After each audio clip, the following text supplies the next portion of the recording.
স্নিগ্ধ বিষ লেখিকা সানজিদা আক্তার মুন্নি পর্ব ৪৩। তৃষ্ণার শরীরে এখনো আগুনের আঁচ। রাতের কড়া ওষুধে জ্বর কিছুটা স্মিত হলেও ভোরের আলো ফোটার সঙ্গে সঙ্গেই তা ফের দাবানলের মতো ছড়িয়ে পড়েছে শিরায় শিরায়। এই তীব্র দহন নিয়েই সে রান্নাঘরে সকালের নাস্তা তৈরিতে ব্যস্ত। সময় মতো খাবার টেবিলে না পৌঁছালে তাকে জ্যান্ত কবর দিবে, এই ভয়টা জ্বরের চেয়েও বেশি কাঁপাচ্ছে তাকে। ঘড়ির কাঁটা সকাল ৮টা ছুঁই ছুঁই। বাড়িতে কোনো কাজের লোক নেই, তাই আজ এই সংসারের সমস্ত ভার তৃষ্ণার একার কাঁধে। প্রচণ্ড মাথা ব্যথায় মনে হচ্ছে স্নায়ুগুলো ছিঁড়ে যাবে। জ্বরের ঘোরে ঘোলাটে হয়ে আসা চোখ বেয়ে টুপটুপ করে ঝরে পড়ছে পানি। তবু সে যন্ত্রের মতো রুটির খামির মধ্যে চলেছে। এমন সময় ঝড়ের বেগে রান্নাঘরে এসে ঢোকে ওয়াসেম। রাগে ফুঁসতে সে ঘুম থেকে উঠে নিজের ঘরে তৃষ্ণাকে না দেখেই সে আঁচ করতে পেরেছে এই অসুস্থ মেয়েটা কোথায় থাকতে পারে। এসে পেছন থেকে তৃষ্ণার রুগ্ন বাহুটা শক্ত করে চেপে ধরে নিজের দিকে ঘোরায় সে। গায়ে হাত ঠেকতেই ছ্যাঁক করে ওঠে ওয়াসিমের তালু। জ্বরের উত্তাপ গতকালের চেয়েও এক বিন্দু কমেনি। রাগে চোয়াল শক্ত হয়ে আসে তার। তৃষ্ণার মুখটা এক হাতে চেপে ধরে দাঁতে দাঁত ঘষে সে হিস হিস করে ওঠে।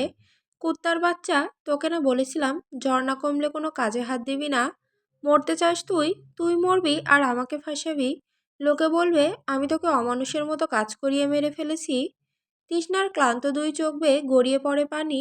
ওয়াসেম কেবল নিজেকে নির্দোষ প্রমাণ করতেই এত সব বলছে, অথচ একটিবারের জন্য তৃষ্ণার কষ্টের কথা ভাবল না।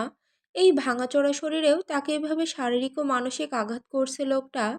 তৃষ্ণার গালের উপর উষ্ণ উষ্ণ স্পর্শে হঠাৎ করেই থমকে যায় ওয়াসেম। অজান্তেই হাতের বাঁধন আলগা হয়ে আসে তার। তৃষ্ণা তার ঘোলাটে ক্লান্ত চোখ তুলে ওয়াসেমের দিকে তাকায়। অত্যন্ত অসহায় করুণ গলায় সে বলে ওঠে, আমার শরীরটা একদম ভালো নেই, আমাকে আর মারবেন না, আমি আর কখনো আপনার অবাধ্য হব না। কথাগুলো শুনে অদ্ভুত এক অস্বস্তি এসে দলা পাকায় ওয়াসিমের গলায়। কেন যেন বুকের ভেতরটা বড্ড দুমড়ে উঠে তার। একটি দীর্ঘশ্বাস গোপন করে সে তৃষ্ণার হাত ধরে টেনে এনে পাশের চেয়ারটায় বসিয়ে দেয়। তারপর নিজের দুর্বলতা ঢাকতে আগের মতোই কাঠখোট্টা গলায় নির্দেশ দেয়, তুই শুধু বল কি কি করতে হবে, আমি করছি। তৃষ্ণা রীতিমতো বিস্মিত।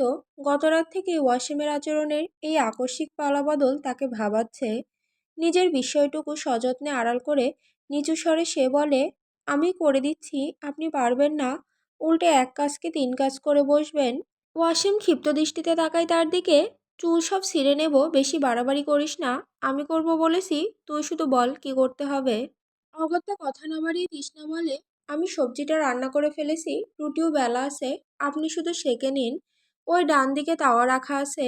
তৃষ্ণার কথা মতো তাওয়া এনে গ্যাসের চুলার উপর বসায় ওয়াসেম। তারপর চরম আনাড়ির মতো একে একে রুটিগুলো সেঁকতে শুরু করে। আগুনের আছে কোনোটা পুড়ে একেবারে কয়লা হয়ে যায়, তো কোনোটা থেকে যায় অর্ধেক কাঁচা। এভাবে যুদ্ধ করে ৮টা রুটি সেঁকা শেষ করে সে। একটা প্লেটে সেই রুটি আর সবজি নিয়ে আরেকটি চেয়ার টেনে তৃষ্ণার ঠিক সামনে এসে বসে ওয়াসেম। গম্ভীর গলায় বলে, আমি খাইয়ে দিচ্ছি, চুপচাপ গিলবি।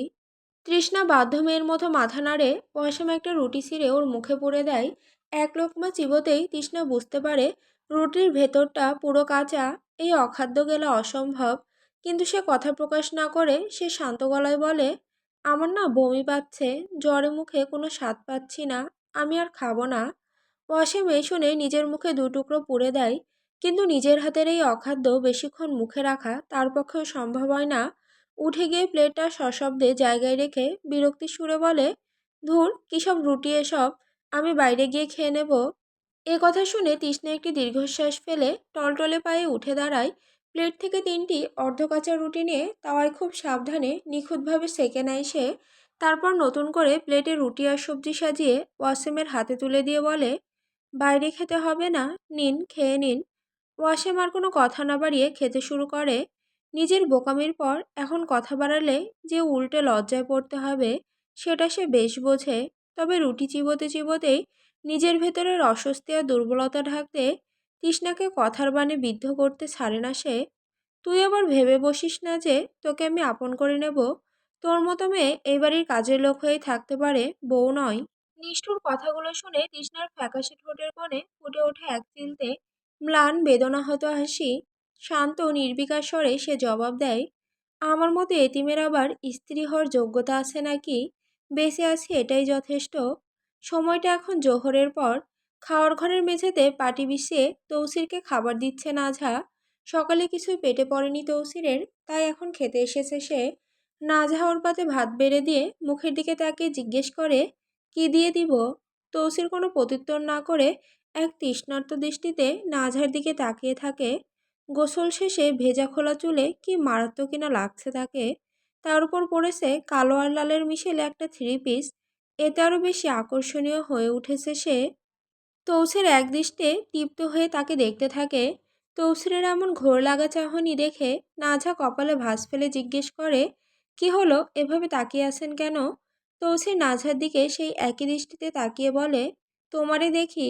এই কথা শুনে নাঝা বিরক্তি দেখিয়ে বলে, খাবারটা খেয়ে নিন, কি দিয়ে দিব বলুন? তৌসির সে কথা তোয়াক্কা না করে উল্টো বলে, এদিকে আসো, আমি একটা কথা কানে কানে কই। নাঝা সন্দিহান হয়ে ভ্রু কুঁচকায়, তারপর কি বলে শোনার জন্য ধীরে ধীরে তৌসিরের দিকে নিজের মুখ এগিয়ে নিয়ে আসে। কিন্তু না, তৌসির তাকে কিছু বলার বদলে টুপ করে তার গালে একটা চুমু এঁকে দেয়। তৌসিরের ঠোঁটের ছোঁয়া পেতেই নাঝা ছিটকে দূরে সরে যায়। হালকা রাগ নিয়ে বলে, আপনি লুচ্চামি করবেন না খাবার খাবেন, কোনটা করবেন? নাঝার কথায় তৌসির হো হো করে হেসে উঠে বলে, তোমার সাওয়াই শুইবার আগেই এমনি তর্কে ওঠো কেন? তরকারি কি কি আছে? নাঝা বিরক্তি চেপেই তরকারির নাম বলে, আলু দিয়ে মাংস আর মাংসের বোনা, কই মাছের বোনা, যেগুলো সকালে ধরে এনেছেন। তৌসির কিছুটা বিরক্ত প্রকাশ করে বলে, এক মাংস এক মাংস, দূর সাওয়া, কইয়ের তরকারি দাও তাইলে। নাঝা মাথা নাড়িয়ে পাশেই রাখা পাতিল থেকে তৌসিরের প্লেটে দুটো কই মাছ তুলে দেয়। কিন্তু তৌসির মাছ দুটো দেখে অতি সাবধানে সেগুলো আবারও পাতিলে রেখে দিতে দিতে বলে, আমি ঝুল দিয়েই খাবো, মাছ আর খাইতে হবে না। দুইটা বাঁচলে অন্য কেউ খাইতে পারবো। এমন কথায় নাঝা রাগে ফুঁসে ওঠে, এত কিপটামি মানা যাচ্ছে না, একদমই মানা গেল না। সে রাগে গর্জে উঠে বলে, আপনি এত কিপটামি করেন কেন? খাওয়ার সময় তো অন্তত না করুন, ছি। এক লোকমা ভাত মুখে নিতে নিতে তৌসির নাঝার দিকে তীক্ষ্ণ দৃষ্টিতে তাকায় আর বলে, এত সিসি মারাইস নালো সিনাল, বাজারে মাছের যেই দাম, মাছের ঝোল দিয়েই খাওয়া ভালো। নাঝা একটা দীর্ঘশ্বাস ছেড়ে বলে, তাই বলে একটা মাছও খাবেন না? একটা খান। তৌসির ভাত মাখাতে মাখাতে একরক্ষা গলায় বলে, না না খাইমু না, তরকারি এমনিতেই কম দেখতেছি, আমি জুল দিয়েই খামু। এই কথা বলতে বলতেই ওর বুক পকেটে থাকা ভাঙা ফোনটা বেজে ওঠে। বাঁ হাত দিয়ে ফোনটা বের করে দেখে রুদ্র কল করেছে। ফোন ধরে কানে তুলে সে বলে, হ্যাঁ ক, কিতা হইছে? ওপাশ থেকে রুদ্র কিছুটা ক্ষিপ্ত হয়ে বলে, ভাই, আজমলের লোকজন তো আইছে মাল ফেরত নিতে, টাকা দেয় নাই, জোর করে কি করমু? তৌসির তিক্ত গলায় বলে, এসেছে তো কি হয়েছে, সাওয়া সিরিয়া কাওয়ারে খাওয়াইয়া দে, বাঞ্চুদের নাতি গো। রুদ্র শঙ্কার সুরে বলে, ওরা তো মানুষ বেশি ভাই।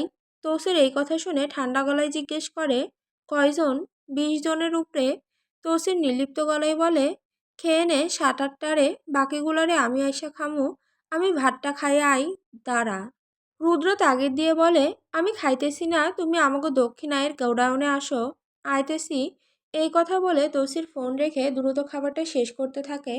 নাঝা চুপচাপ বসে থাকে কিছুক্ষণ, তারপর মলিন গলায় বুক কাঁপানো ভয় নিয়ে জিজ্ঞেস করে, আপনি ওখানে যাবেন? তৌসির ওর ফ্যাকাশে মুখের দিকে তাকিয়ে চোখ দিয়ে ইশারা করে সম্মতি জানিয়ে বলে, হুম। আপনাকে যদি ওরা কিছু করে নেয়?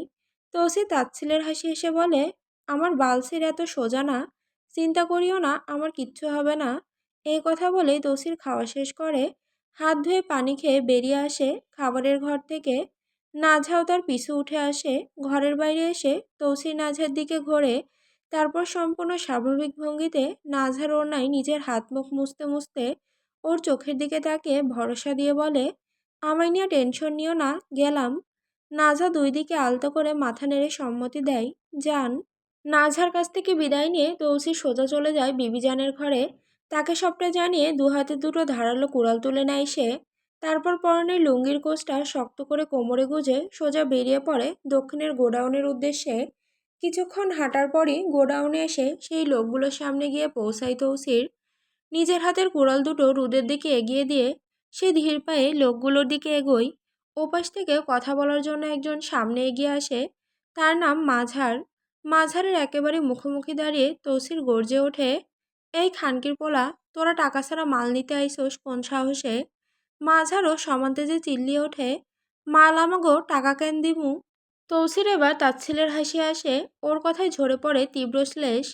ওরে আমার বিশ্ব মাদারচোদ রে, তোগো মাল তো তোগোই, কিন্তু উদ্ধার তো করছি আমরা। তোদের বাপের সাথে কি ডিল হইছিল? মাল ফেরত আনলে টাকা দিয়ে নিবি। কিন্তু কই টাকা কই? মাঝার জেদ ধরে বলে, আমরা টাকা দিব না। মাল কথা শেষ হওয়ার আগেই তৌসিরের মাথার রগগুলো রাগে দপদপ করে ফুলে ওঠে। সে দাঁতে দাঁত চেপে বলে, মাল তোর সাওয়া দিয়া ভইরা দিমু, চুপচাপ চইলা যা এখান থেকে। মাঝারও নাছোড়বান্দা, যাবো না, কি করবি কর। এটা শুনে তৌসির যেন কিছুটা মজা পায়। সে বাঁকা হেসে বলে, কি কর্ম, দিতাম মাইর, কিন্তু তুই তো নিতে পারবি না।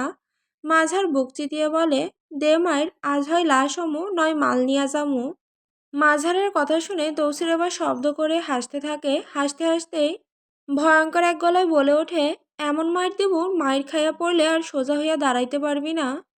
এই বলে তৌসিরের দিকে হাত বাড়িয়ে গলার আওয়াজ চড়িয়ে বলে, রুদ্র, কুড়ালখানা দে। রুদ্রর হাত থেকে ভারী কুড়ালটা মুঠোয় আসতেই তৌসিরের চোখের মণি যেন নরকের আগুনে জ্বলে ওঠে। কোনো বাক্যবায়ী নেই, কোনো প্রস্তুতি নেই। চোখের পলকে কুড়ালটা বাতাসে এক ভয়ঙ্কর হিসির শব্দ তুলে প্রবল বেগে নেমে আসে মাঝারের ঘাড়ে। খচাং! হাড় আর মাংস আলাদা হওয়ার বীভৎস শব্দে চারপাশ মুহূর্তের জন্য স্তব্ধ হয়ে যায়। এক কোপেই ধর থেকে ছিটকে মাটিতে গড়িয়ে পড়ে মাঝারের চোখ খোলা মুন্ডুটা। ফিনকি দিয়ে ওঠা তাজা রক্তে লাল হয়ে যায় মাটি। পর মুহূর্তেই মুন্ডহীন ধরটার বুকে এক সজোরে লাথি চালিয়ে লাশটা ধুলোয় ছুঁড়ে ফেলে তৌসির। তৌসির মুহূর্তেই খেয়ে দেয় মাঝারকে। তারপর শুরু হয় এক আর বিষের এক রক্তক্ষয়ী অসম লড়াই। তৌসির একা, কিন্তু তার রন্ধে রন্ধে মিশে আছে মৃত্যুর নিখুঁত শিল্প। চারপাশ ঘিরে থাকা সশস্ত্র শত্রুদের মাঝখানে সে এখন মূর্তিমান প্রলয়। চোখের পলকেই তার হাতের ধারালো কুড়ালটা সাক্ষাৎ মৃত্যুর মতো ধেয়ে যায়। প্রথম আক্রমণকারীর বুকের পাঁজরের হাড় চূর্ণ করেই সোজা এফোর ওপর করে দেয়। লোকটার আর্তনাদ গলার কাছেই রক্তে বুদবুদ তুলে আটকে যায়। সেই গোঙাতে থাকা শরীরটিকে পা দিয়ে সজোরে লাথি মেরে দূরে ঠেলে দিয়ে বিদ্যুৎ গতিতে ঘুরে দাঁড়ায় তৌসির। ভারী কুড়াল শূন্যে এক ভয়ঙ্কর অর্ধবৃত্ত রচনা করে। আর সেই মারণ আঘাতেই আরেকজনের কপাল দুফাক হয়ে মগজ ছিটকে পড়ে ধুলোয়। তৌসিরের প্রতিটি পেশি আজ রক্তের নেশায় উন্মত্ত। লোহকঠিন হাতের এক প্রবল আঘাতে একজন শূন্যে কয়েক হাত উড়ে গিয়ে সজোরে আছড়ে পড়ে। মেরুদণ্ড ভাঙার মটমট শব্দ শোনা যায় স্পষ্ট। চকচকে ফলার এক নির্মম ও দ্রুতগামী কোপে শরীর থেকে সম্পূর্ণ বিচ্ছিন্ন হয়ে যায় আরেকজনের হাত। বাতাসে ছিটকে উঠে উষ্ণ রক্তের লাল ফোয়ারা ভিজিয়ে দেয় তৌসিরের মুখ। কোনো ভ্রুক্ষেপ ছাড়াই সে এক হাতে একজনকে শূন্যে তুলে আছড়ে ফেলে পাথরে মাটিতে। এরপর অবলীলায় মাটিতে পড়ে থাকা এক শত্রুর বুকের ওপর পা দিয়ে পিষ্ট করে। পাঁজরের হাড়ের ভেতর আটকে থাকা কুড়ালটা এক হাঁচকায় টেনে বের করে আনে সে। কখনো কুড়ালের ফলা দিয়ে একজনের পায়ের রগ কেটে তাকে ধরাশায়ী করে, তো পরক্ষণে ছুটে আসা আক্রমণকারীদের আঘাত রুখে দিয়ে তাদের বুকেই পাল্টা কোপ বসায়। তার হাতের অস্ত্রের মুহুর্মুহু আঘাতে চারপাশের শত্রুরা যেন কসাইখানায় মাংসের মতো ছিন্নভিন্ন হতে থাকে। চারিদিকে এখন শুধুই মৃত্যু যন্ত্রণার গগনবিদারী আর্তনাদ। ওরা ধুলোর মেঘ আর মাটিতে লুটিয়ে পড়া একের পর এক বীভৎস ক্ষতবিক্ষত লাশ। বাতাসে ভাসতে কাঁচা রক্ত আর মৃত্যুর বমি আনা কালচে গন্ধ। সে একা বীরদর্পে এগিয়ে চলে। তার অস্ত্রের প্রতিটি নির্মম ওঠানামায় ধুলোমাখা লাল প্রান্তরে লেখা হতে থাকে কেবলই শত্রুর মৃত্যু আর পতনের পৈশাসিক গল্প। এক নাগাড়ে সবাইকে উপরে পাঠিয়ে অবশেষে শান্ত হয় প্রলয় প্রান্তর। তৌসির হাঁপাতে হাঁপাতে ক্লান্ত হয়ে দাঁড়ায় লাশের স্তূপের মাঝখানে। তার বাঁ হাতে শক্ত করে ধরা কুড়াল বেয়ে টপ টপ করে ঝরছে ঘন রক্ত। নাক মুখ কপাল বেয়ে গড়িয়ে পড়ছে জমাট বাঁধা রক্তের দাগ। পরনে সাদা লুঙ্গি আর কালো শার্টটা এখন আর চেনার উপায় নেই। তাজা রক্তে ভিজে একেবারে জুবুজুবু করছে। ভারী হয়ে লেপ্টে আছে শরীরের সাথে। সাক্ষাৎ এক রক্তস্নাত শয়তানের মতো দাঁড়িয়ে থাকে তৌসির। শিকদার বাড়ি। সময় এখন সন্ধ্যা 6টা।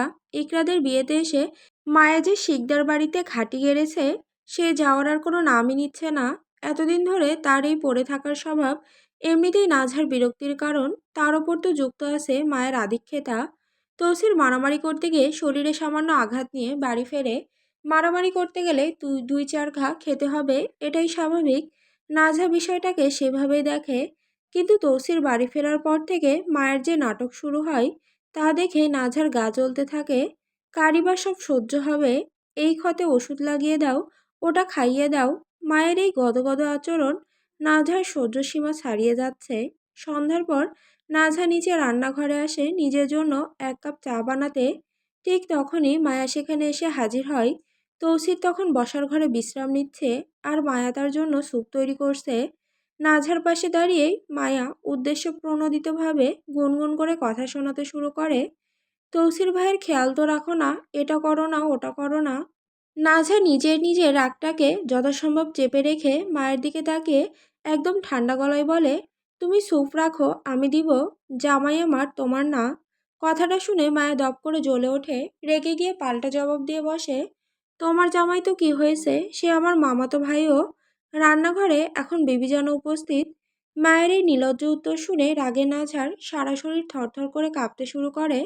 এতদিন ধরে সেই মেয়ের নাটক দাঁতে দাঁত চেপে সহ্য করেছে, শুধু তৌসির মায়েকে পাত্তা দেয় না বলেই সে চুপ করে আছে। কিন্তু আর কত, সবকিছুরই একটা সীমা আছে। হঠাৎ করেই নাঝা রান্নাঘর ফাটানো এক চিৎকার দিয়ে ওঠে, তৌসির, এদিকে আসুন।